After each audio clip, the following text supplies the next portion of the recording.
이것은 대부분의 사람들이 미국 트럭을 생각할 때 상상하는 것입니다. 고속도로의 거인들이 시끄럽게 길고 강력하지만 내가 당신에게 가장 큰 것을 말하면 어떨까요? 대부분의 고급 트럭은 미국을 가로질러 굴러가지 않습니다. 그들은 핀란드를 미끄러지듯 지나가고 있다. 스웨덴과 호주의 먼지투성이의 아웃백까지. 반면 미국 장비는 거대한 택시를 자랑합니다. 그들이 운반하는 실제 화물은 수십 년 동안 증가하지 않았습니다. 다른 나라들이 더 똑똑하게 만드는 동안 더 안전하고 훨씬 더 효율적인 트럭. 그래서 미국은 어떻게 혁신의 땅 뒤처지고 왜 아무도 그것에 대해 이야기하지 않습니까? 이 이야기는 당신이 길을 보는 방식을 바꿀 수 있습니다.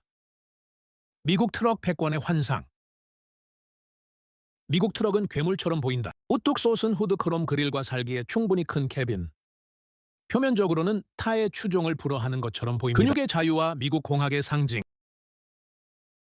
그러나 더 깊이 파고들면 진실은 약간 공허하다는 것을 알게 될 것입니다. 택시가 점점 더 넓어지고 번쩍이는 동안 트레일러는 실제로 화물을 이동하는 부분입니다. 1980년대 이후로 많이 변하지 않았다. 그것은 40년 넘게 옳다. 미국 트레일러의 크기와 용량. 낡은 연방 규정으로 인해 동결되었습니다. 트럭은 여전히 80,000파운드의 무게 제한해서 작동합니다. 그리고 53피트 트레일러 길. 교량 안전 및 패치 인프라에 대한 우려로 인해 갇혔습니다. 그동안 나머지 세계는 계속 혁신했습니다. 핀란드와 스웨덴과 같은 나라들은 더 오래 도입되었습니다. 더 무겁고 효율적인 트럭, 안전이나 기반 시설을 희생하지 않고. 심지어 호주도 미국 장비를 부끄럽게 만드는 화물 괴물을 만들었습니다. 그래서 우리가 후드 장식품을 계속 닦는 동안 그리고 침대 캐빈 스트레칭, 다른 나라들은 더 많이 운반하고 있다. 오염이 적고 경제적으로나 말 그대로 더 빠르게 움직입니다. 지구상에서 가장 큰 트럭. 그것은 미국의 가장 큰 신화 중 하나일 수 있습니다. 미국 트럭 크기가 어떻게 막혔는지, 미국 트럭이 어떻게 뒤처졌는지 이해하기 위해 우리는 20세기 중반으로 되돌려야 합니다. 1956년 미국 의회는 주간 고속도로 시스템을 시작했습니다. 해안에서 해안까지 뻗은 광대한 도로망. 그것은 게임 체인저였다. 갑자기 트럭은 많은 곳에서 기차보다 더 빨리 물건을 옮길 수 있었습니다. 이것은 화물 운송과 트럭 운전사 문화에 붐을 일으켰습니다. 장비가 더 길고 대담해졌습니다. 호송차 같은 영화, 그리고 스모키와 밴디트는 트럭 운전사를 민속 영웅으로 만들었습니다. 그러나 1973년 석유 위기가 닥쳤다. 휘발유 가격이 급등했습니다.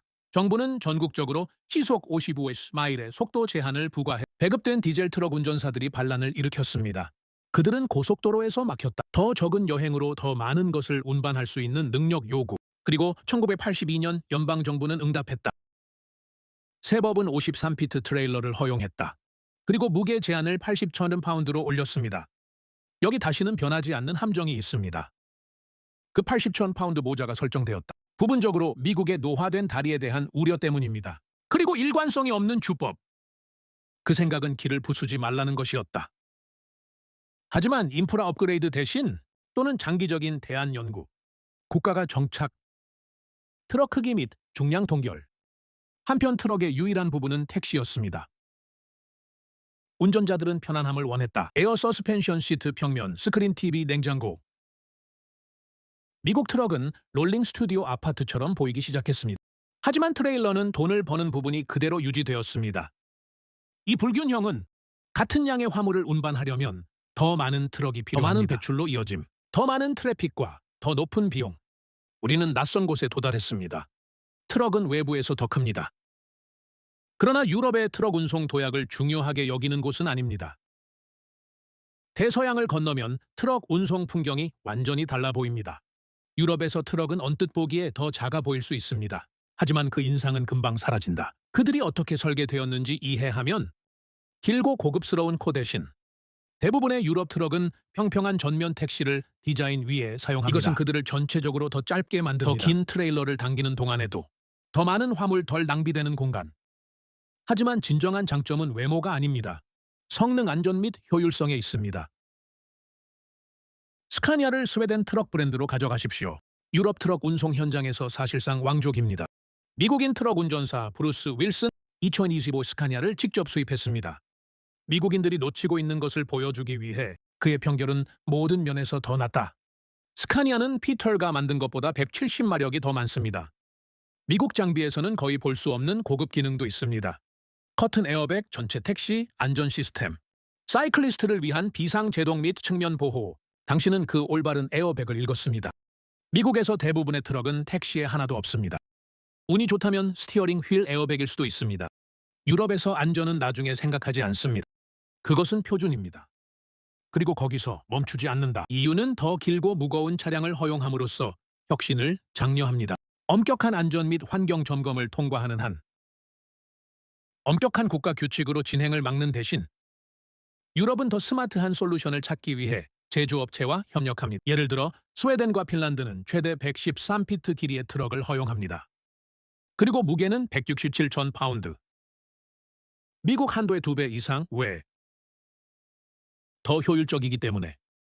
트럭 한 대가 더 많이 운반하면 여행 횟수가 줄어듭니다. 톤당 연료 연소 감소 및 배출 감소, 전반적으로 경제에 더 좋습니다. 기후에 더 좋고 공공안전에 더 좋습니다. 반면 미국 트럭은 스타일에 초점을 맞추고 있습니다. 유럽은 조용히 물질을 재정의해 왔다. 그들의 트럭은 단지 다르게 보이지 않습니다. 그들은 다르고 거의 모든 면에서 그들이 앞서. 핀란드의 화물 혁신. 핀란드가 가장 먼저 떠오르는 나라가 아닐 수도 있습니다. 화물 혁명을 생각할 때. 그러나 미국이 수십 년 된 트럭 제한을 고수하는 동안이어야 합니다. 핀란드는 추측이나 직감이 아닌 일을 하러 갔다. 그러나 수십 년에 걸친 엄격한 동료 검토 연구로 그들의 연구는 단순한 진실을 밝혀냈다. 대용량 트럭은 더 효율적이고 놀랍도록 안전합니다. 그래서 2019년에 핀란드는 트럭 길이에 대한 법적 제한을 113피트로 올렸습니다. 그리고 트럭이 최대 167천 파운드를 운반할 수 있도록 허용했습니다. 미국 기준의 2배 이상. 그리고 그것은 단지 믿음의 도약이 아니었다. 핀란드는 모든 것을 테스트했습니다. 그들은 트럭이 자전거를 타는 사람들과 얼마나 오래 상호작용하는지 연구했습니다. 그리고 트럭 길이보다 거리가 더 중요함. 여러 대의 온보드 카메라와 같은 향상된 안전 기술이 필요했습니다. 자동 비상 제동 및 차선 이탈 경고. 하지만 가장 큰 승리 배출물. 대용량 운송 시스템. 더 적은 수의 차량을 사용하여 더 많은 화물을 운반하십시오. 톤당 배출량 33% 감소. 그것은 거대한 기후 승리입니다. 오늘 완성된 트럭이 고속도로를 미끄러지듯 내려갑니다. 합법적으로 사용할 수 없는 많은 미국 더 적은 비용과 오염을 덜하는 모두 공부를 선택했기 때문에 한편 계획하고 진화. 미국 정책 이반자들은 아직 이를 따르지 않았습니다. 그리고 지나가는 매일 미국 트럭 운전사 사이의 격차. 그리고 나머지 세계의 현실. 더 넓은 호주의 몬스터 로드 트레인. 유럽이 안전과 연구를 주도한다면 호주는 규모에 따라 전속력으로 달린다. 장거리 화물에 대한 그들의 대답. 도로 열차와 이름은 과장이 아닙니다. 호주 로드 트레인은 최대 175피트까지 늘어날 수 있습니다. 그리고 무게는 300천 파운드나 됩니다. 미국 한 개보다 거의 4배 더 무겁습니다. 극단적인 경우 그들은 하나의 트랙터 뒤에 120대 이상의 트레일러를 끌어당겼습니다. 여러 기네스 세계 기록 획득. 공상과학 소설이 아니라 생존이야. 넓은 열린 공간으로 철도가 거의 없고 인구가 희박합니다. 호주는 아웃백을 정복할 수 있는 화물 시스템이 필요했다. 이것들은 단지 그것을 위해 길지 않습니다. 그들은 균형을 위해 설계되었습니다. 거친 지형에서의 강도와 안전, 그리고 그들이 무엇을 하는지 추측. 여행이 적다는 것은 배기가스 배출이 적다는 것을 의미합니다. 더 큰 운반은 화물 1톤당 운전자 수를 줄인다는 것을 의미합니다. 그리고 그것은 미국이 필사적으로 부양해야 할 것입니다. 그래서 미국 트럭이 하나의 트레일러로 와이오밍을 순항하는 동안 그리고 80천 파운드. 호주인들은 사막을 가로질러 3, 4배를 끌어당기고 있습니다. 눈을 깜빡이지 않고 그들은 글로벌 화물 경쟁에서 필요성을 혁신으로 전환했습니다. 호주는 그저 따라가는 것이 아닙니다. 미국과 같은 나라들이 붉은 먼지에 질식하고 있습니다. 작은 체제에 드는 높은 비용. 표면적으로 트럭 크기를 제한하면 안전해 보일 수 있습니다. 실용적이면서도 작은 체형을 유지하는 데 드는 비용은 어마어마합니다. 그리고 그것은 우리가 깨닫는 것보다 미국을 더 아프게 하고 있습니다. 오늘날 트럭은 미국 전체 화물의 약 65%를 이동합니다. 그러나 트럭 운송의 생산성 향상은 평평합니다. 1990년 이래로 열차는 화물 효율을 높였습니다. 트럭보다 5배 더 많은. 왜 기차가 길어지고 트럭이 길어지지 않았기 때문에. 이 침체는 경제 그 이상의 영향을 미칩니다. 인프라에 영향을 미칩니다. 노동력과 환경. 작은 트럭은 더 많은 여행을 의미합니다. 더 많은 트래픽과 더 많은 연료 연소. 그것은 도로에서 더 많은 마모입니다. 공기 중에 더 많은 탄소가 있고 모두에게 더 높은 비용이 듭니다. 더 나쁜 것은 우리는 대안에 대해 논의조차 하지 않고 있다는 것입니다. 더 큰 트럭에 대한 큰 로비는 없습니다. 트럭 크기 법을 현대화하기 위한 주요 이니셔티브 없음. 그리고 압력 없이 의회는 행동할 이유가 없습니다. 우리는 기술을 가진 땅을 가지고 있습니다. 우리는 심지어 경제적 인센티브를 가지고 있습니다. 하지만 우리는 다른 시대를 위해 만들어진 시스템에 집착하고 있습니다. 반면 핀란드, 스웨덴과 호주는 더 똑똑하고 깨끗하게 운반합니다. 미국은 여전히 레거시 규정에 의존하고 있습니다. 그리고 매 마일마다 가격을 지불합니다. 미국의 트럭은 도로의 왕처럼 보일 수 있습니다. 그러나 기능상 그들은 뒤처지고 있다. 다른 나라들이 더 크게 포용하는 동안 더 안전하고 스마트한 화물 시스템. 미국은 중립을 지키고 있다.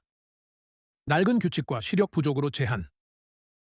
앞으로 나아갈 길은 기술이나 공간에 의해 차단되지 않습니다. 관성에 의해 차단되지만 바뀔 수 있습니다.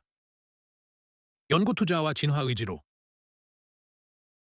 미국 트럭 운송은 다시 한번 세계를 이끌 수 있습니다. 스타일뿐만 아니라 실질에서도. 그때까지 트럭 운송의 진정한 헤비급은 미국 고속도로에서 찾을 수 없습니다. 그들은 이미 수천 마일 떨어진 곳에서 강하게 구르고 있습니다.